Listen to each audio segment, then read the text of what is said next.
नमस्कार, उत्तराखंड एक्सप्रेस में आप सभी का स्वागत है। मैं हूं नीलू। करते हैं खबरों की शुरुआत। तो बीजेपी की विजय संकल्प यात्रा का समापन आज खटीमा में हो जाएगा। विजय संकल्प यात्रा के समापन समारोह में केंद्रीय मंत्री नितिन गडकरी शामिल होंगे और एक जनसभा को भी इस दौरान वो संबोधित करेंगे। पुष्कर धामी भी इस मौके पर उपस्थित होंगे, जबकि प्रदेश अध्यक्ष मदन कौशिक भी मौजूद रहेंगे। वहीं कल सीएम पुष्कर धामी इसके लिए अपनी विधानसभा खटीमा पहुंचे और थारू इंटर कॉलेज में कार्यक्रम स्थल का जायजा लिया था। तो आज खटीमा से विजय संकल्प यात्रा का समापन हो रहा है। इस मौके पर तमाम बड़े नेता यहां पहुंच रहे हैं। ये लघु भारत सीमांत क्षेत्र खटीमा में कल उस यात्रा का समापन हमारे देश के वरिष्ठ नेता, भारत सरकार के केंद्रीय सड़क एवं परिवहन मंत्री आदरणीय नितिन गडकरी जी के द्वारा किया जाएगा। इसमें वो यहाँ पर शहीदों को श्रद्धांजलि भी देंगे, उनको नमन करेंगे। साथ में यहाँ पर एक विशाल जनसभा को भी संबोधित करेंगे। और देहरादून से खबर लेते हैं, जहां पर पूर्व सीएम हरीश रावत की 2 जनसभा आज होनी है। चौबट्टा खाल के पोखड़ा में दोपहर 12 बजे जनसभा को संबोधित करेंगे। मंत्री सतपाल महाराज का विधानसभा क्षेत्र है चौबट्टा खाल। धनौल्टी के कंडीसौड़ में भी दोपहर 3 बजे एक जनसभा हरीश रावत करने वाले हैं। तो आज हरीश रावत की 2 जनसभा है। हम आपको बता दें कि चौबट्टा खाल जो है वो मंत्री सतपाल महाराज का विधानसभा क्षेत्र है और आज यहां पर पहुंचेंगे हरीश रावत और धनौल्टी के कंडीसौड़ में भी दोपहर 3 बजे एक जनसभा को संबोधित करेंगे हरीश रावत।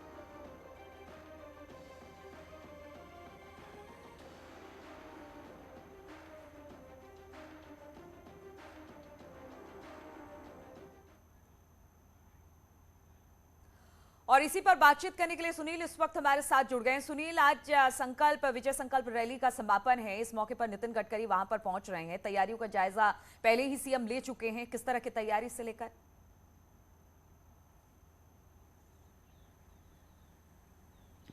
देखिए मनु, आज 4 जनवरी है और जिस तरह से माना जा रहा है कि जनवरी सेकंड वीक के आसपास आचार संहिता लग सकती है, तो इसको देखते हुए अब जो सियासी गतिविधियां हैं, जो चुनावी माहौल है, वो तेज हो गया है। आज कुमाऊं मंडल में जो 18-19 दिसंबर को जो बागेश्वर से जो बीजेपी की विजय संकल्प यात्रा शुरू हुई थी, वो कुमाऊं की तमाम विधानसभाओं से होते हुए आज मुख्यमंत्री की विधानसभा क्षेत्र खटीमा में उस यात्रा का समापन हो रहा है। यहाँ पर मुख्यमंत्री पुष्कर धामी मौजूद रहेंगे, बीजेपी के प्रदेश अध्यक्ष और तमाम आला नेता यहाँ पर मौजूद रहेंगे। इसके अलावा केंद्रीय सड़क एवं परिवहन मंत्री नितिन गडकरी आज खटीमा में होंगे। वो यहाँ पर एक जनसभा को संबोधित करेंगे। इससे पहले शहीद स्मारक पर जाने का भी कार्यक्रम है। कुल मिलाकर अब जो चुनावी माहौल है उसको तेज किया जा रहा है, जनसभाओं के माध्यम से, चुनावी रैलियों के माध्यम से, क्योंकि आज ही हरीश रावत भी चौबट्टा खाल के दौरे पर होंगे, जो कैबिनेट मंत्री सतपाल महाराज की विधानसभा है। और सतपाल महाराज की विधानसभा में ये कांग्रेस का पहला कार्यक्रम होगा। तो ये माना जा रहा है कि यहाँ पर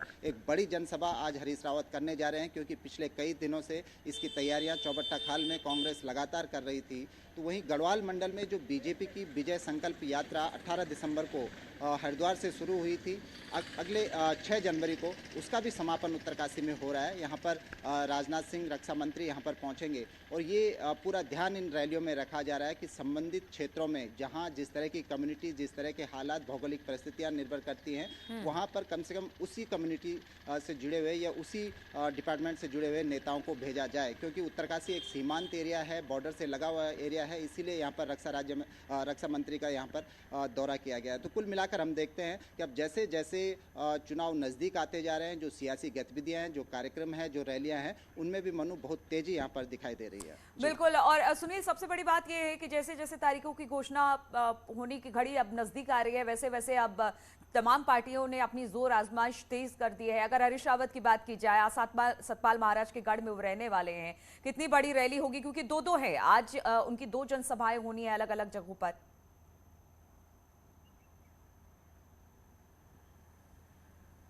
बिल्कुल, अब समय कम है तो इसीलिए लगातार रैलियों का दौर चल रहा है, जनसभाओं का दौर चल रहा है। सब हरीश रावत आज 2 जनसभाएं करेंगे। धनौल्टी के कंडीसौड़ में भी उनकी जनसभा होगी, तो सतपाल महाराज के गढ़ में यानी कि चौबट्टा खाल में भी कांग्रेस की रैली होगी। हालांकि बीजेपी की जो विजय संकल्प यात्रा है गढ़वाल मंडल की, वो चौबट्टा खाल भी जा चुकी है, वहां से आगे बढ़ चुकी है, लेकिन कांग्रेस की ये पहली जनसभा चौबट्टा खाल में होगी। और जिस तरह से लगातार ये कयास लगाए जा रहे हैं बीजेपी के अंदर भी और सियासी गलियारों में भी ये चर्चा है कि सतपाल महाराज इस बार खुद चुनाव मैदान में न आकर अपने बेटे को चौबट्टा खाल से टिकट देना चाहते हैं, तो कांग्रेस को इसमें एक स्कोप दिखता है कि वो चौबट्टा खाल में इस बार अपना परचम लहरा सकती है। तो इसलिए भी कांग्रेस इस जो चौबट्टा खाल की सीट है वहां पर एग्रेसिव है और कांग्रेस की एक कोशिश है कि यहां पर अधिक से अधिक संख्या में भीड़ जुटाई जाए ताकि जो एक चुनावी मैसेज होता है उसको देने में सफल हो सके। ठीक है सुनील, बहुत बहुत शुक्रिया आपका तमाम जानकारी हम तक पहुंचाने के लिए। और उत्तराखंड कांग्रेस से बड़ी खबर आ रही है, जहां पर प्रियंका राज्य में 2 चुनावी रैली करने वाली हैं और इसकी तारीख और कार्यक्रम भी अब तय हो चुके हैं। 9 जनवरी को प्रियंका उत्तराखंड के दौरे पर आएंगी और फिर एक ही दिन में 2 रैली करेंगी। 9 जनवरी को श्रीनगर और अल्मोड़ा में प्रियंका की रैली होने वाली है। इस रैली के लिए आज शाम 4 बजे देहरादून में कांग्रेस की एक बैठक भी होने वाली है।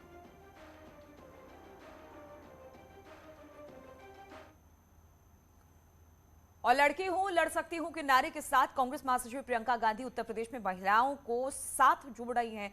चुनाव उत्तराखंड में भी है और ऐसे में प्रदेश कांग्रेस पहाड़ में प्रियंका गांधी की रैली का प्लान तैयार कर चुकी है।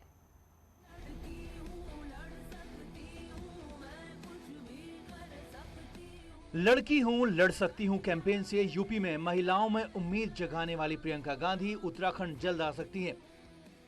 चुनाव से पहले महिलाओं को साथ जोड़ा जाए और अपनी महिला नेता का असर छोड़ा जाए, यही वजह है कि जनवरी के दूसरे हफ्ते में प्रियंका गांधी गढ़वाल और कुमाऊं में 2 रैलियां कर सकती हैं। पहले 8 जनवरी की तारीख तय की जा रही थी, पर बारिश के डर से फिलहाल प्रोग्राम टला है। हालांकि दूसरे हफ्ते की तैयारी पूरी है। कांग्रेस ने बड़ी प्रगति वहाँ की है उनके नेतृत्व में और वो रात दिन मेहनत कर रहे हैं। आप भी देख रहे हैं, उन्होंने नारा दिया लड़की हूँ लड़ सकती हूँ। और उत्तराखंड में भी उनके 2 प्रोग्राम होने हैं, एक गढ़वाल मंडल में होगा और एक कुमाऊं मंडल में होगा और एक ही दिन में होगा। संभवतः 8 या 9 तारीख को ये फाइनल होगा। उत्तराखंड में महिला वोटर्स करीब 37,50,000 हैं, यानी करीब 50% महिला वोटर्स को कांग्रेस प्रियंका गांधी के जरिए साधना चाहती है। और महिलाओं को देखते हुए कैंपेन कमेटी के चेयरमैन हरीश रावत ने ये प्लान किया है। लड़की हूँ लड़ सकती हूँ से माननीय प्रियंका गांधी जी का ग्राफ निरंतर बढ़ते जा रहा है, चढ़ते जा रहा है। और यहाँ पॉपुलर डिमांड पे, मातृशक्ति की डिमांड पर माननीय पूर्व मुख्यमंत्री श्री हरीश रावत जी ने उनसे निवेदन किया है कि कुमाऊं के अल्मोड़ा क्षेत्र में और गढ़वाल के श्रीनगर क्षेत्र में यदि वो यहाँ आएंगी तो हमारी मातृशक्ति को एक बहुत बड़ा बूस्ट मिलेगा। विधानसभा चुनाव में कांग्रेस प्रियंका गांधी को महिलाओं से जोड़कर बड़े वोट बैंक को साधना चाहती है, ताकि आधी आबादी तक कांग्रेस की बात आसानी से पहुंच सके। देहरादून से न्यूज़ 18 के लिए दीपांकर भट्ट की रिपोर्ट। और कांग्रेस की स्क्रीनिंग कमेटी की दूसरी बैठक सोमवार को दिल्ली में हुई। करीब 40 सीटों पर नाम तय हो गए हैं। बाकी सीटों पर 9 जनवरी के बाद बैठक होगी और उस पर चर्चा होगी। प्रियंका गांधी के दौरे के बाद अब अगली मीटिंग होगी। स्क्रीनिंग कमेटी के साथ ही सेंट्रल इलेक्शन कमेटी की भी मीटिंग अब 9 जनवरी के बाद ही होगी। हमारा अपना होमवर्क निरंतर जारी है। हम बहुत सारे स्थानों पर सब एकमत होके पहुंचे हैं और ये जो हम एकमत हुए हैं ये सीईसी को हम आगे भेजेंगे। लेकिन जारी तब होगा जब चुनाव आयोग विधिवत रूप से चुनाव को डिक्लेयर करेगा।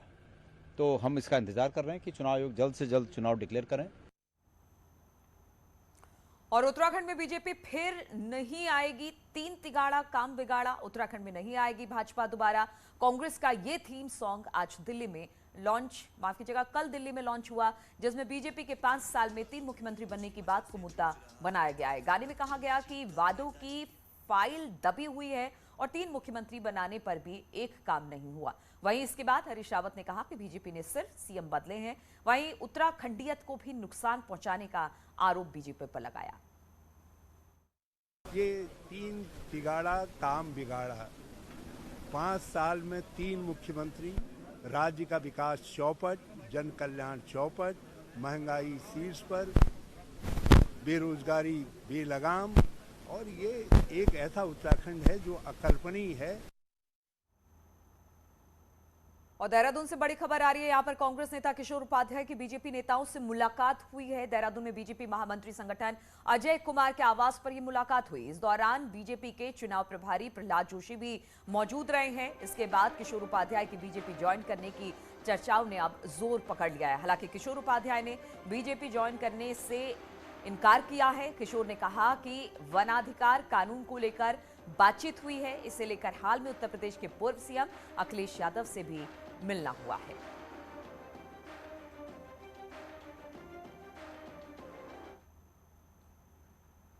और देहरादून शहर को स्मार्ट सिटी के तहत विकसित किया जा रहा है, लेकिन अब इसे लेकर सियासत शुरू हो गई है। विपक्ष सरकार पर हमलावर है, वहीं स्थानीय भी कुछ ज्यादा इस प्रोजेक्ट से प्रभावित नजर नहीं आ रहे।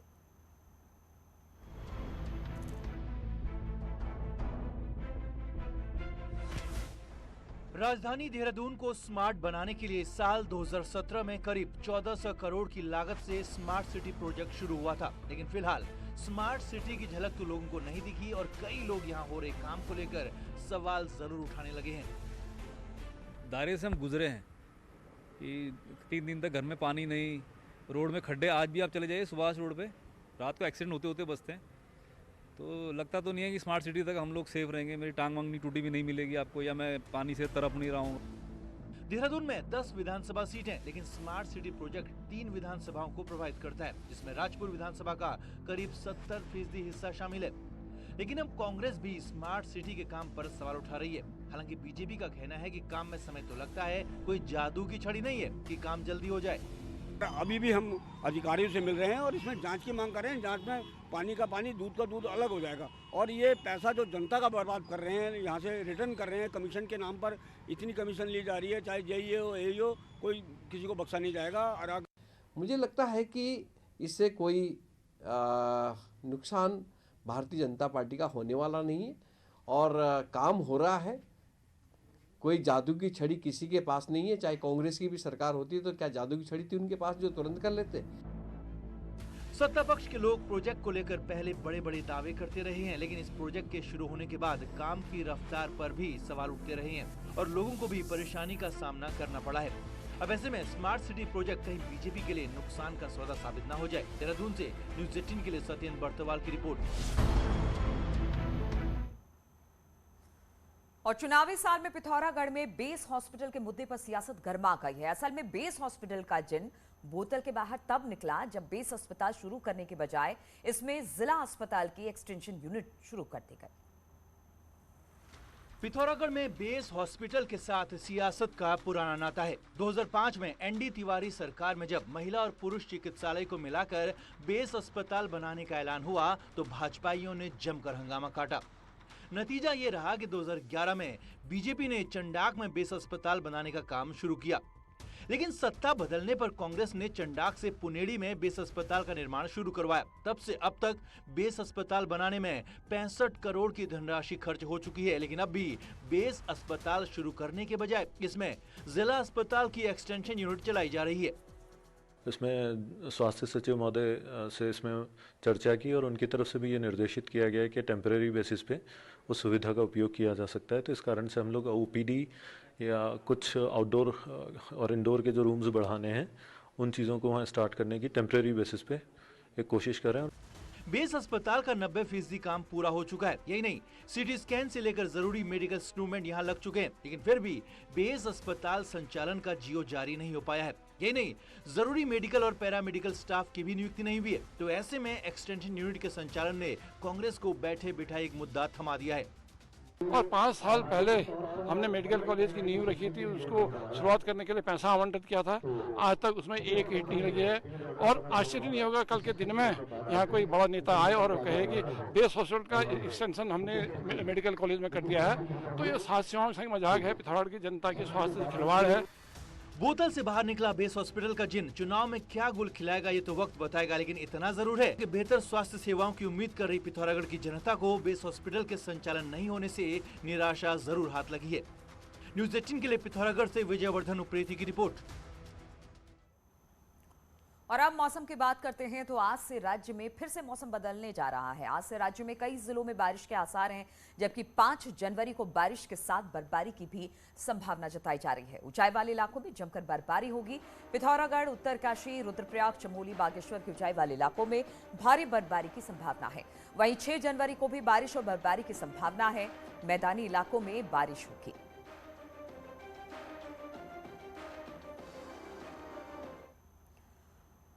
और खबर उधम सिंह नगर से लेते हैं, जहां पर 29 दिसंबर को नानकमत्ता में 4 लोगों की हत्या का पुलिस ने खुलासा कर दिया है।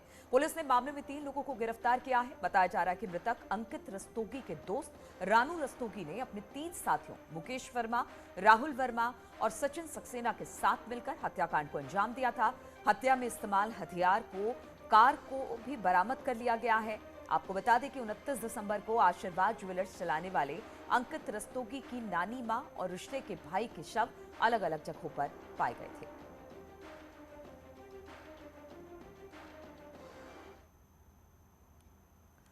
और नानकमत्ता में हुए मर्डर केस का खुलासा करने पर सीएम पुष्कर सिंह धामी ने डीआईजी नीलेश आनंद भरणे, एसएसपी दिलीप सिंह कुंवर और डीएम युगल किशोर पंत के साथ जांच टीम की पीठ थपथपाई है। सीएम ने मामले का खुलासा करने वाली टीम को 2.5 लाख रुपए का इनाम देने की घोषणा की है।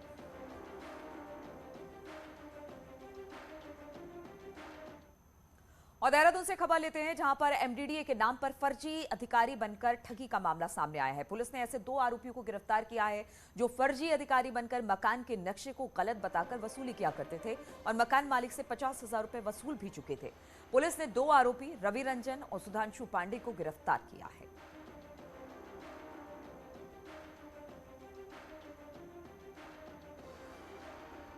नहीं सर, अभी तो कुछ नहीं सर। एक्चुअली साइड थी किसी की, वहाँ पे खुद ही बातचीत करी थी मैंने और कहा था कि यहाँ पे एमडीजे का थोड़ा सा काम करा दूंगा मैं उनकी तरफ से।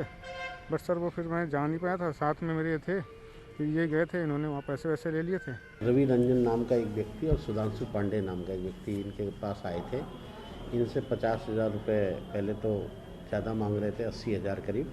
फिर इसने 50,000 रुपये दे दिए एमडीडीए के निर्माण के नाम पर कि गलत निर्माण हो रहा है। दोनों को पकड़ लिया, 20,000 रुपये इसमें रिकवर हो गए, बाकी का प्रयास किया। और रुकेंगे यहाँ पर छोटे से ब्रेक के लिए, फौरन हाजिर होते हैं।